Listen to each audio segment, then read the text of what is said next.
What's up, guys? Today we're going to be talking about how to pray. So this will be a short video. We talk about essentially how Jesus prayed and how we can model that. And if you're new to praying, or you don't know what to say, or you feel awkward or it's uncomfortable, when Jesus was here on earth, he gave us a prayer and he said this is what you should pray like. And so we're going to talk about the prayer. It's called the Lord's Prayer.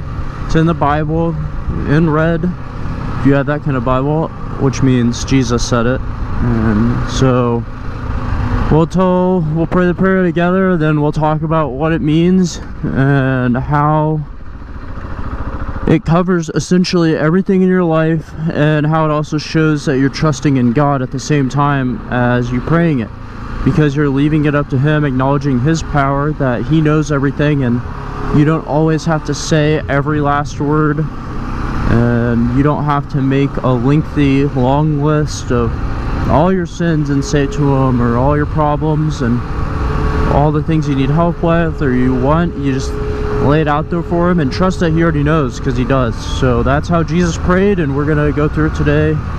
Like we said earlier, it's called the Lord's Prayer, and we'll go ahead and start it. So I change it just slightly, just to more normal words, so it's easier for dumb people like me to understand. You don't have to use the same wordings or whatever that I do, but it's all kind of the same meaning. So when you say, oh Jesus, forgive thy trespasses, you can say forgive my sins, because that's what he's kind of talking about. Or forgive those who trespass against, forgive my sins. So I change it just ever so slightly, but just to make it easier to understand for those low brain cell counts like me. I'm just kidding. It's just easier. Just put it in more modern words. It means same meaning, same thing. So yeah, if you want the exact wordage and everything, go read it in the Bible. And this is, I'm not pretty much not changing anything, so don't worry about it. But we'll go ahead and open it up. So it starts as, here we go. Our Father, who art in heaven, hallowed be thy name. Thy kingdom come, thy will be done, on earth as it is in heaven. Give us this day our daily bread, and forgive me of my sins, as I forgive those who sinned against me. Lead me not into temptation, and deliver me from evil. For yours is the kingdom, and the glory, and the power, forever and always. Jesus, in your holy name I pray. Amen. So that's how to pray. That's essentially how Jesus prays in the Bible. And I always close it out in Jesus' name, because I'm praying to Jesus. And you can say God, you can say whatever you want, but I just say in Jesus' name. Jesus, that's how most Christians close out prayer.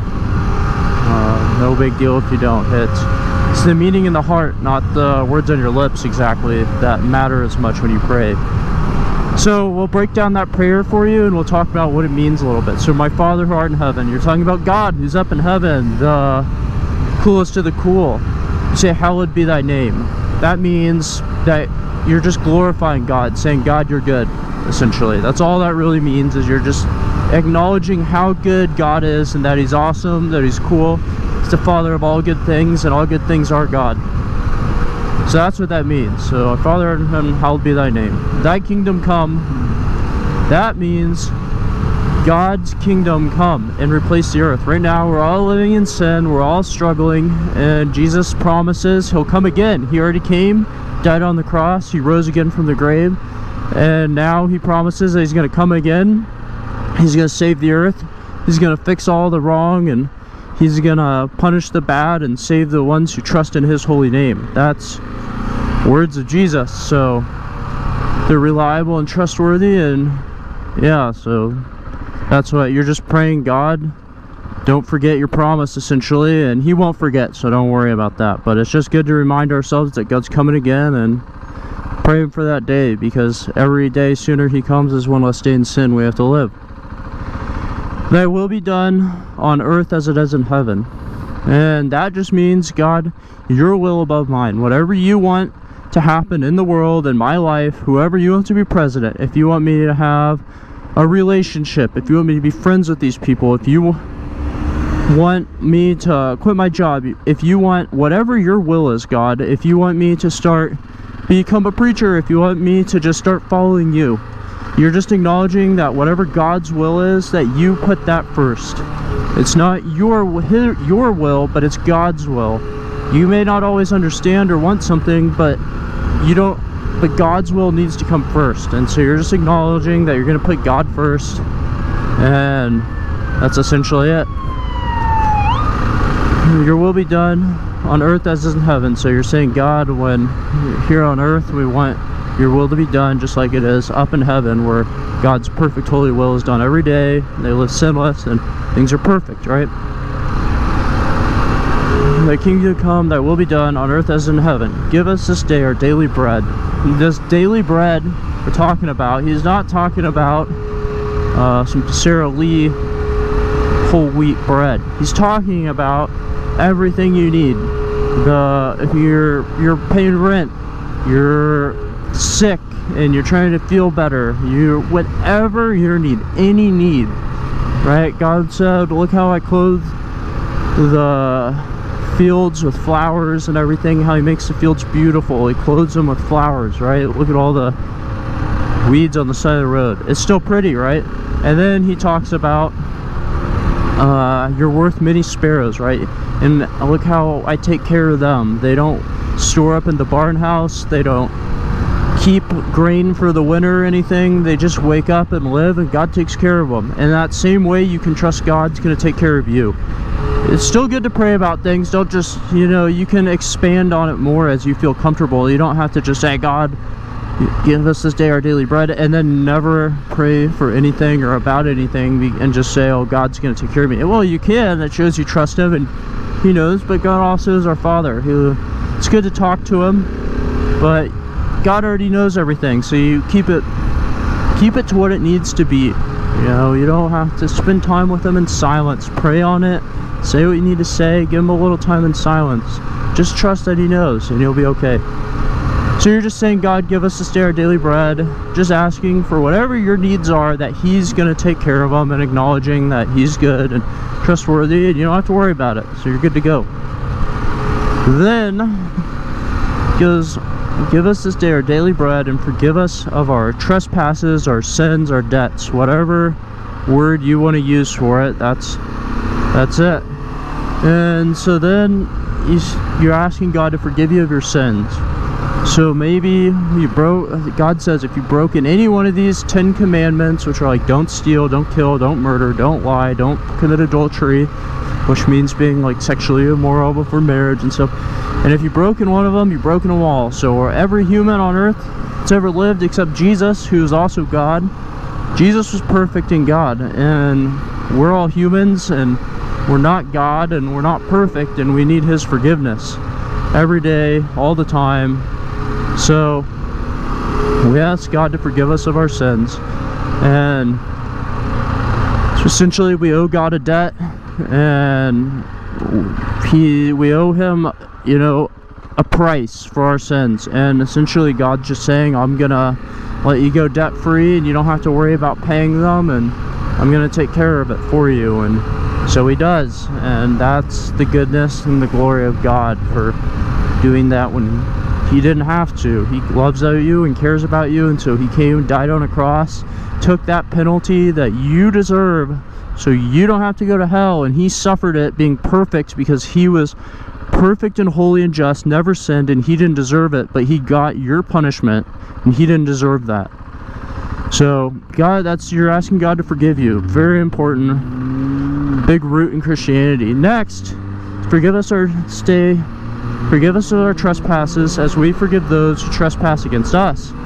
God said, if you don't forgive others of their sins, I won't forgive you. And so when you forgive someone else of their sins, it doesn't mean if some random person on the road cuts you off and you get mad at them and they flip you off and you flip them off, you don't have to go find out where they live. Don't show up at their house and try to become best friends with them. Bad idea. Just forgive them in your heart. Forgive them to God. If it's a close friend, forgive them. You can still be friends. Maybe someone really hurts you, and your best friend does something to your girlfriend, so you guys break up, and now they're together, and it really hurts you. still forgive them. You don't have to go back to being friends with them or being best buds, but you can just move on. You know, tell them, be honest with them, say, hey, I forgive you, but due to this, I don't think I want to continue being friends, and feel free to reach out to me always. You know, we were friends, but just get right with them. Even the field, don't have any bad blood. You know, if you see them at the grocery store, you should be able to walk up to them, say, oh, hey, how's it going? There's a police race or a little track where they do driving and the gate's open. You think I'll get arrested if I go in there and do wheelies and race around that? If there's a bunch of cops there, I'd ask them if they'd let me ride around it, but I don't feel like going to jail right now. I'm trying to talk about Jesus for you. So yeah, so well, back to the video. Got a little sidetracked, sorry. There's the big data center they're building in Rosemount, Minnesota over there. There's a turkey as well. Sorry, getting really distracted. Back to it. So forgive others of your sin. You don't have to like and whatever everyone, but you should be open and loving with people and care about them. And even if you don't like them, pray for them. And pray for your enemies. Pray for the ones who love you. Pray for everyone. Forgive everyone. Hold no bad blood. You know, someone sins against you, forgive them. And if they keep doing it, you know, close the door on it so they don't have to happen. It doesn't mean don't use common sense, don't let people just continuously screw you over or something, but be smart and careful about what you're doing and trust the Lord and submit Him all your ways and you'll be okay. Next thing is, lead us not into, I hope I didn't miss any of this in my prayer. I'll do it again at the very end, but I was trying not to get hit by a car, so hopefully I didn't skip any of this in my actual prayer. But lead us not into temptation. So it's saying, God, I am a sinner and I fall into temptation a lot. Please help me not fall into it. If you're struggling with any sin, addiction, whatever, it's just asking for God for that strength so you don't fall into it. I think that one's pretty straightforward, and I won't go too much into that. Plenty of other videos I'll probably make about temptation here soon, so, and I have other videos about this stuff, so feel free to look through the channel. Maybe I have another video that will help you out. But yeah, lead me not into temptation and deliver me from evil. What does that mean? Some versions say deliver me from the evil one. Is there someone chasing me? I hope not. No, I'm okay. So deliver me from the evil one. That means that Satan, as the Catholics say, don't make too much of him, but don't make too little of him either. Just be cautious of him. He's been around for longer since the first human was around. He's smart. He's old. He's wise, but he's evil. He's all bad things, all good things. Everything you see on this beautiful green earth, that is God's. God created. And so God is all good things. The warm sun on your skin, the happy days, family, friends, love. Evil is everything that's the opposite of that. And when you sin, a lot of the times you're doing evil things, and then look at the consequences subsequently that come from that over time, and see what happens. If you live a pure good life, you stay pretty safe. It doesn't mean life's perfect and everything will be easy forever, but it means you're protecting yourself from bad things. If you're not out sleeping with every girl you match with on Tinder, you're unlikely to have kids with women you don't want to. See what I mean? If you find a nice woman, date her, get married, and then you guys have a kid, well, you're protected and it's planned for. It's not, hopefully that example gets through there and makes it easy to understand. Alright, past that, once you lead me not to temptation, deliver me from evil, and then you glorify God again, for yours is the kingdom and the glory and the power forever and always. You're just remembering that God is good, God is powerful, you're glorifying Him, and then you're praying in Jesus' name. The Bible, some stuff says, when we pray in Jesus' name, whatever we pray for with a good, pure, open heart, God will give us, God will grant us. And it doesn't always mean immediately, it doesn't always mean today, right now, in 20 minutes. And I think, as Cliff Kelnich said and his son Stuart, they talk to college kids, it's either a yes, no, or not yet. And there's some abandoned buildings, but that means God either says yes, here we are, good luck, go for it, or he says no, not right now, it's not time, but maybe in 2 years or 3 years I'll grant you that, and then you can go do it. And so there you go. There's one example where you give it up to God and you just trust him, or it's no, and maybe it's just not for you and it's not right. So sorry, I got a little deep in the weeds, but you're just glorifying God in that and admitting that you know he's all powerful and trustworthy and he's taking care of it, so you don't need to worry. So yeah, there you go. That's how to pray. So we'll close it out with that same Lord's Prayer again, just as a reminder and a lead through. So feel free to pray it with me. You don't always have to close your eyes and bow your heads. It matters what's in your heart. Don't forget that. It matters what's in your heart. So some people might be on their knees, some people might be standing up in an office building, you might be in the Walmart checkout line and praying to God. Doesn't matter. Pray to God. Talk to him. He is good. Trust him and it'll be okay. Alright, here we are. So we're going to say the Lord's Prayer and we're going to close it out. So we'll start the prayer. Our Father who art in heaven, hallowed be thy name. Thy kingdom come, thy will be done, on earth as it is in heaven. Give us this day our daily bread, and forgive me of my sins, as I forgive those who have sinned against me. Lead me not into temptation, and deliver me from evil. For yours is the kingdom, and the glory, and the power, forever and always. In Jesus' name I pray, amen.